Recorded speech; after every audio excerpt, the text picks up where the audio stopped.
নমস্কাৰ সকলোকে গুৰুকুটি উচ্চতৰ মাধ্যমিক বিদ্যালয়ৰ ইউটিউব চেনেল আৰু ফেচবুক পেজলৈ স্বাগতম জনাইছোঁ। বৃহত্তৰ গুৰুকুটি অঞ্চলৰ অন্যতম উচ্চ শিক্ষাৰ অনুষ্ঠান হৈছে গুৰুকুটি উচ্চতৰ মাধ্যমিক বিদ্যালয়।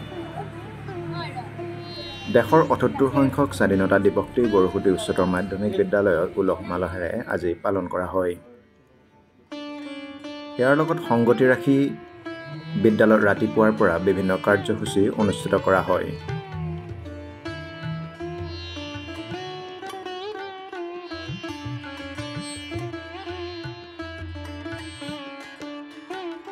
দেশৰ ৭৮ সংখ্যক স্বাধীনতা দিৱস উদযাপনৰ প্ৰথমটি কাৰ্যসূচী হিচাপে আজি বিদ্যালয়ত জাতীয় পতাকা উত্তোলন কৰা হয় আৰু পতাকা উত্তোলন কৰে বিদ্যালয়ৰ বৰ্তমানৰ ভাৰপ্ৰাপ্ত অধ্যক্ষ মাননীয় শ্ৰী দণ্ডধৰ নাথদেৱে।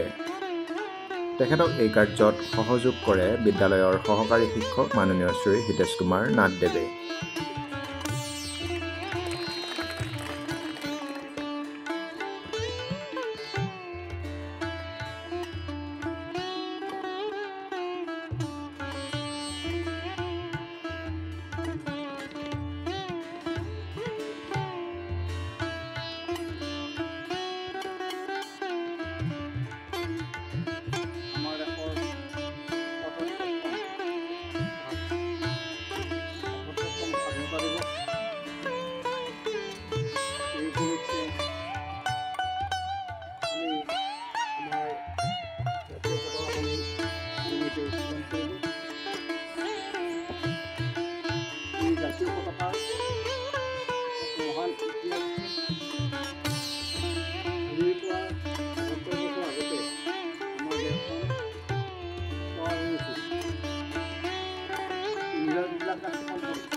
দেশৰ ৭৮ সংখ্যক স্বাধীনতা দিৱসৰ শুভক্ষণত গুৰুকুটি বহুমুখী কৃষি প্ৰকল্পই গুৰুকুটি উচ্চতৰ মাধ্যমিক বিদ্যালয়লৈ ৭৮টি গছৰ পুলি আগবঢ়ায়।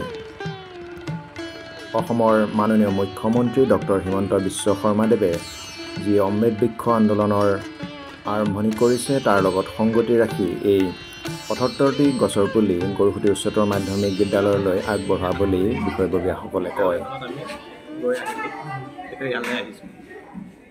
ইয়াতে ধৰিব আপোনালোকক আমি এইখিনি আনুষ্ঠানিকভাৱে আপোনালোকে ইয়াতে ধুনীয়াকৈ পুলিখিনি ৰুব, ৰুই পেলাই চোৱা চিতা কৰা দায়িত্বটো আপোনালোকে ল'ব। আৰু তাত যেতিয়া আমি ফুলবোৰ ঘৰত যাম আমি তাতে আমি নিজে ৰুম, কাৰণ তাতে কোনো মানুহ নাই। ইয়াতে যিহেতু ষ্টুডেণ্টখিনি আছে সেই কৰিব কাম নহ'লে আমিয়ে ৰুই দিলোঁ হয়।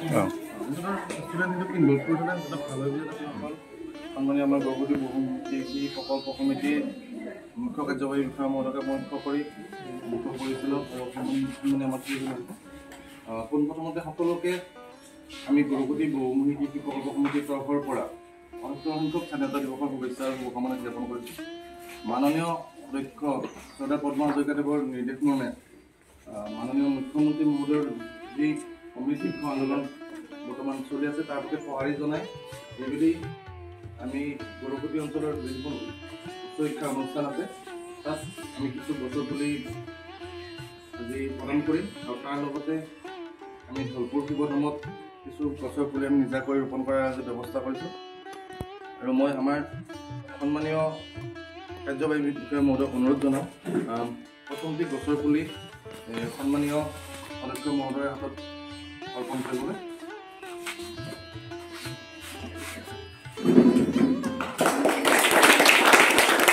মই আৰু কি অনুৰোধ ৰাখিব বিচাৰিছোঁ সন্মানীয় আমাৰ ছাত্ৰ ছাত্ৰীসকলক আমাৰ অধ্যক্ষ মহোদয়ৰ জৰিয়তে ইয়াতে থকা প্ৰতিটো গছৰ পুলি তোমালোকৰ নিজৰ মাৰ নামত ৰোপণ কৰা। মাক তোমালোকে যিমানখিনি মৰম কৰা সিমানখিনি মৰমেৰে পুলিটো প্ৰতিপালন কৰিলে হ'ব। নিজে যদি সম্ভৱ হৈ পুলিটো ৰুলা আৰু ভালদৰে সংৰক্ষণ কৰিবা। আৰু আমি বিভিন্ন সময়ত দেখি আহিছোঁ এই বিদ্যালয়ৰ এগৰাকী শিক্ষক আছে তেখেতে বিভিন্ন সময়ত ইয়াতে গছৰ পুলি ৰোপণ কৰে আৰু মই এবাৰ আশা কৰিম তেখেতৰ হাতেৰে ইয়াতে এটা ভাল ফলৰ পুলি ৰোগ এটি আমৰ পুলি তেখেতক দিবলৈ আমি অনুৰোধ কৰিম আমাৰ শ্ৰদ্ধাৰ মৃণাল দাদাহঁতক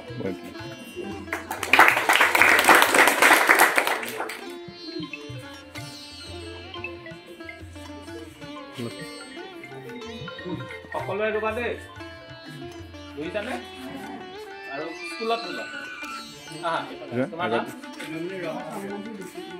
নাহৰৰ পুলি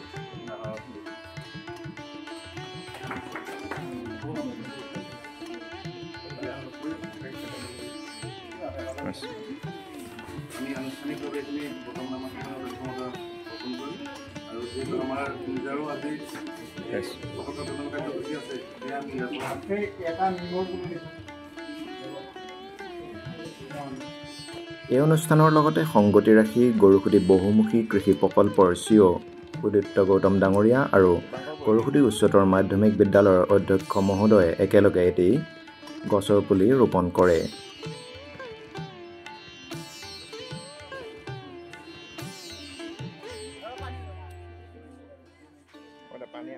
এই কাৰ্যসূচীৰ বাবে গৰুসুতি উচ্চতৰ মাধ্যমিক বিদ্যালয় নিৰ্বাচিত কৰাৰ বাবে গৰুসুতি উচ্চতৰ মাধ্যমিক বিদ্যালয়ৰ অধ্যক্ষ মাননীয় শ্ৰী দণ্ডধৰ নাথদেৱে গৰুসুতি বহুমুখী কৃষি প্ৰকল্পৰ লগতে তাত কৰ্মৰত সমূহ বিষয়ববীয়ালৈ আন্তৰিক ধন্যবাদ আৰু কৃতজ্ঞতা জ্ঞাপন কৰে। প্ৰকল্পৰ মাননীয় কাৰ্যবাহী বিষয়া মহোদয় সমন্বিতে আমাৰ অন্যান্য বিষয়ববীয়াসকল আজি গৰুসুতি বহুমুখী কৃষি প্ৰকল্পৰ পৰা আমাৰ অমৃত বৃক্ষ আন্দোলনৰ শুভকামনাৰে যিখিনি গছপুলি আমাৰ গৰুসুতি উচ্চতৰ মাধ্যমিক বিদ্যালয়ত প্ৰদান কৰা হ'ল তাৰ বাবে তেখেতসকলক মই কৃতজ্ঞতা জ্ঞাপন কৰিছোঁ।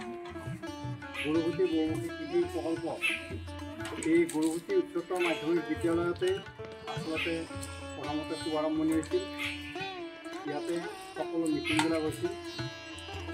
আজি গৰুসুতি বহুমুখী প্ৰকল্প বহু আগবাঢ়ি গ'ল আৰু এটা সুপ্ৰতিষ্ঠিত প্ৰতিষ্ঠান হিচাপে দেশৰ ভিতৰতে নাম উজ্জ্বল কৰিছে আৰু এই সুযোগতে মই আমাৰ মাননীয় কাৰ্যবাহী বিষয়া মহোদয় আৰু আমাৰ অন্যান্য প্ৰকল্প অন্যান্য বিষয়ববীয়াসকল কৃতজ্ঞতা জ্ঞাপন কৰিলোঁ আৰু সমূহ ছাত্ৰ ছাত্ৰীকে গছপুলিখিনি ভালদৰে যাতে সংৰক্ষণ আৰু ৰোপণ কৰে তাৰ বাবে আহ্বান জনাই মোৰ বক্তব্য সামৰণি মাৰিছোঁ। ইয়াৰ পিছতে অনুষ্ঠিত সভাত পোনপ্ৰথমে স্বাধীনতা দিৱসৰ তাৎপৰ্যৰ বিষয়ে ছাত্ৰ ছাত্ৰীসকলক উদ্দেশ্যি বক্তব্য ৰাখে বিদ্যালয়ৰ সহকাৰী শিক্ষক মাননীয় শ্ৰী বসন্ত কুমাৰ নাথদেৱে। আজি আমি ৰাতিপুৱাই আহি ইয়াত সমবেত কিয় হৈছে তোমালোকে নিশ্চয় গম পাইছাই। আজি আমাৰ দেশৰ ৭৮ সংখ্যক স্বাধীনতা দিৱস। যে স্বাধীনতা দিৱসৰ তাৎপৰ্য কি ছাৰে কৈছে তাৎপৰ্য ক'বৰ কাৰণে। স্বাধীন হোৱা মানে আচলতে আমাৰ কি হ'ব লাগে, আমি যাতে পৰমুখাপেক্ষী নহওঁ, আমি নিজৰ ভৰিত নিজে থিয় দিব পাৰোঁ, নিজকে আমি স্বাৱলম্বী কৰিব পাৰোঁ, সেই দিশত আমি আগবাঢ়ি যোৱা। এতিয়া প্ৰায় আৰু 2 বছৰ হ'লে 80 বছৰ হ'ব আমাৰ স্বাধীনতাৰ, হয়নে? এতিয়াও আমি এখন উন্নত দেশ বুলি স্বীকৃতি পোৱা নাই। ভাৰতৰ বহুত সমস্যা আছে, বহু দিশত আমি আগবাঢ়িছোঁ যদিও এতিয়া বহু কৰণীয় আছে। ব্ৰিটিছে এৰি থৈ যোৱাৰ পিছৰ পৰা আমাৰ দেশখন আমি আমাৰ যিখিনি চুবুৰীয়া ৰাজ্য আছে, ৰাষ্ট্ৰ আছে, তেওঁলোকৰ লগত সমানে ফেৰ মাৰি আগবাঢ়ি যাব পাৰিছোঁনে? আজিৰ দিনটোত আমি যদি চাওঁ, আমাৰ সময়তে স্বাধীনতা পোৱা দক্ষিণ কোৰিয়া 1945 চনৰ 15 আগষ্টতে তেওঁলোকে স্বাধীনতা দিৱস পালন কৰে। এতিয়া দক্ষিণ কোৰিয়াক এটা সময়ত ভাৰতবৰ্ষই সাহায্য দিছিল, আমাতকৈ পিছপৰা আছিল। আজি আমি দক্ষিণ কোৰিয়াৰ পৰা সাহায্য ল'বলগীয়া অৱস্থা। তেওঁলোকৰ ইমানেই উন্নত হৈছে যে আমাতকৈ বহুত আগবাঢ়ি গ'ল। যেনেকৈ চীন দেশখনো এটা সময়ত স্বাধীনতাৰ সময়ত ভাৰতবৰ্ষৰ সমপৰ্যায়ৰ আছিল, কিন্তু আজি চীন গোটেই বিশ্বৰে কাৰণে এটা শক্তি। অলিম্পিকত কিমানটা মেডেল পাইছে? গ'ল্ড মেডেল 40টা, হয়নে? কিন্তু একে সমান আমাৰ জনসংখ্যা অলপ বাঢ়িলে এতিয়া আমি গ'ল্ড মেডেল এটাৰ কাৰণে হাবাথুৰি খাব লগা হৈছে। গতিকে গোটেই আমি সেইকাৰণে তোমালোকে বিশেষকৈ আমি কণ উঠি অহাবিলাকে চিন্তা কৰিব লাগে আমাৰ দেশখনক কেনেকৈ আগবাঢ়ি আমি লৈ যাব লাগে। কাৰণ আমাৰ প্ৰধানমন্ত্ৰী মাননীয় নৰেন্দ্ৰ মোদী ডাঙৰীয়াই আমাক লক্ষ্য এটা বান্ধি দিছে যে 2047 চনৰ ভিতৰত আমি উন্নত দেশ বুলি স্বীকৃতিপ্ৰাপ্ত হ'ব লাগে। স্বীকৃতিপ্ৰাপ্ত মানে কি? আমি সকলো দিশত আগবাঢ়ি যাব লাগে। এই যে গছপুলি ৰোৱা কামটো, এনেকুৱা ধৰণৰ স্বচ্ছ ভাৰত আন্দোলন, নিজৰ স্বাস্থ্য যোগাসনৰ জৰিয়তে আমি নিজকে নিজে সবল কৰি ৰাখিব পাৰিম। ইয়াৰ পিছতে বক্তব্য ৰাখে গৰুসুঁতি উচ্চতৰ মাধ্যমিক বিদ্যালয়ৰ এগৰাকী সহশিক্ষক মাননীয় শ্ৰী হিতেশ কুমাৰ নাথদেৱে। আৰু আগমুহূৰ্তত আমাৰ শ্ৰদ্ধাৰ বসন্ত ছাৰে স্বাধীনতাৰ আগৰখিনি আমাৰ অধ্যক্ষ ছাৰে কৈছিলে, পিছৰখিনি আমাৰ বসন্ত ছাৰে ধুনীয়াকৈ ব্যাখ্যা কৰিছে। এই কথাখিনি আমি স্বাধীনতা আন্দোলন সম্পৰ্কে আমি অকল ভাষণতেই নহয়, আমি কিতাপতো পঢ়ি আহিছোঁ। স্বাধীনতা আন্দোলন কিয় কৰিব লগা হৈছিলে, আমি কাৰ পৰাধীন হৈ আছিলোঁ আৰু কি পৰ্যায়ৰ মাজেৰে আহি আমি স্বাধীনতা লাভ কৰিবলৈ সক্ষম হৈছিলোঁ, এই কথাখিনি আমি সকলোৱে কম বেছি পৰিমাণে জ্ঞাত। তথাপিও আজি এই দিনটোত আমি পুনৰ কি কৰিব লাগে, যিসকল ব্যক্তি ইয়াৰ ফলস্বৰূপে আমি এই স্বাধীন দেশৰ নাগৰিক হ'বলৈ পালোঁ, সেইসকল ত্যাগবীৰক আমি শ্ৰদ্ধাৰে স্মৰণ কৰিব লাগে। আজি এই দিনটোত, আজিৰ দিনটোতেই নহয় সদায়ে স্মৰণ কৰিব লাগে, তথাপিতো আজি এই দিনটোত বিশেষভাৱে স্মৰণ কৰিব লাগে। শিক্ষাগুৰুসকলে ভাষণ প্ৰদান কৰাৰ পিছতে বিদ্যালয়ৰ কেইবাগৰাকী ছাত্ৰ ছাত্ৰীয়েও স্বাধীনতা দিৱস উপলক্ষে ভাষণ ৰাখে। আজি পোনপ্ৰথমে মই স্বাধীনতা দিৱসৰ শুভেচ্ছা জ্ঞাপন কৰিছোঁ। আৰু আমি সকলোৱে জানো যে স্বাধীনতা দিৱস প্ৰতি বছৰে পালন কৰি আহিছোঁ। আজিৰ পৰা ৭৮ বছৰ আগতে আমাৰ দেশ ব্ৰিটিছৰ অধীনত আছিল, কিন্তু 1947 চনৰ 15 আগষ্ট তাৰিখে আমাৰ দেশ ব্ৰিটিছৰ পৰা স্বাধীন হয়। জৱাহৰলাল নেহৰু আদিকে ধৰি বহুকেইজন ব্যক্তিয়ে এই আন্দোলনত জড়িত হৈছিল, আৰু সেইসকল ব্যক্তিক মই স্মৰণ কৰিব বিচাৰোঁ, কাৰণ তেওঁলোকে এই ভাৰতবৰ্ষৰ বাবে তেওঁলোকে জীৱন উৎসৰ্গা কৰিছে। আৰু এইখিনিতে মই আমাৰ দেশৰ জনসকলক মই শ্ৰদ্ধা জনাইছোঁ, কাৰণ তেওঁলোকে আমাৰ দেশখন ৰক্ষা কৰিছে।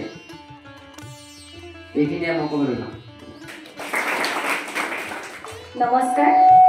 আজিৰ সভাৰ মোৰ শ্ৰদ্ধাৰ সভাপতি মহোদয়, লগতে মোৰ শ্ৰদ্ধাৰ গুৰুমণ্ডলী, মৰমৰ বন্ধু বান্ধৱী, ভাইটি ভণ্টিসকল, পোনপ্ৰথমে মই মোৰ দেশৰ সকলোলৈকে ৭৮তম স্বাধীনতা দিৱসৰ আন্তৰিক শুভেচ্ছা জ্ঞাপন কৰিছোঁ। আজিৰ পৰা ৭৮ বছৰ আগতে আমাৰ দেশ ভাৰত ব্ৰিটিছৰ শাসনত আছিল, আৰু আজিৰ এই বিশেষ দিনটোতে 1947 চনৰ 15 আগষ্ট তাৰিখে আমাৰ দেশ স্বাধীন হয়। আমাৰ দেশৰ স্বাধীনতাৰ বাবে বহুতো বীৰ শ্বহীদ হৈছিল। এনে বীৰসকলক আমি শ্ৰদ্ধাৰে সোঁৱৰিছোঁ আজিৰ এই পবিত্ৰ ক্ষণত। সেইসকলৰ ভিতৰত মহামানৱ মহাত্মা গান্ধী, জৱাহৰলাল নেহৰু, লালা লাজপত ৰায়, বাল গংগাধৰ তিলক, কনকলতা বৰুৱা, মুকুন্দ কাকতি আদি সকলোকে আমি সদায় মনত ৰখা উচিত। আমি সকলোৱে আমাৰ দেশৰ বাবে কাম কৰি যোৱা উচিত। ৭৮ বছৰ আগত আমাৰ দেশখন ব্ৰিটিছৰ অধীনত আছিল। তেতিয়া ব্ৰিটিছৰ বিভিন্ন বিষয়াসকলে আমাক শোষণ কৰিছিল, আৰু আমাৰ দেশখন আজিৰ যিটো পদত আছে তাৰ কাৰণে বিভিন্ন ব্যক্তিসকলে শ্বহীদ হৈছিল, সক্ষম হৈছিল। আগতে আমাৰ দেশ ব্ৰিটিছৰ অধীনত আছিল। বহু বীৰৰ অশেষ প্ৰচেষ্টা প্ৰচেষ্টাতে আমাৰ দেশে স্বাধীনতা লাভ কৰিবলৈ সক্ষম হৈছে। সেইসকলৰ ভিতৰত মহামানৱ মহাত্মা গান্ধী, জৱাহৰলাল নেহৰু, লালা ৰাজপথ ৰায়, বাল গংগাধৰ তিলক, কনকলতা বৰুৱা আদিকে ধৰি বহুতো মহান ব্যক্তিয়ে আমাৰ দেশ স্বাধীন কৰিছিল।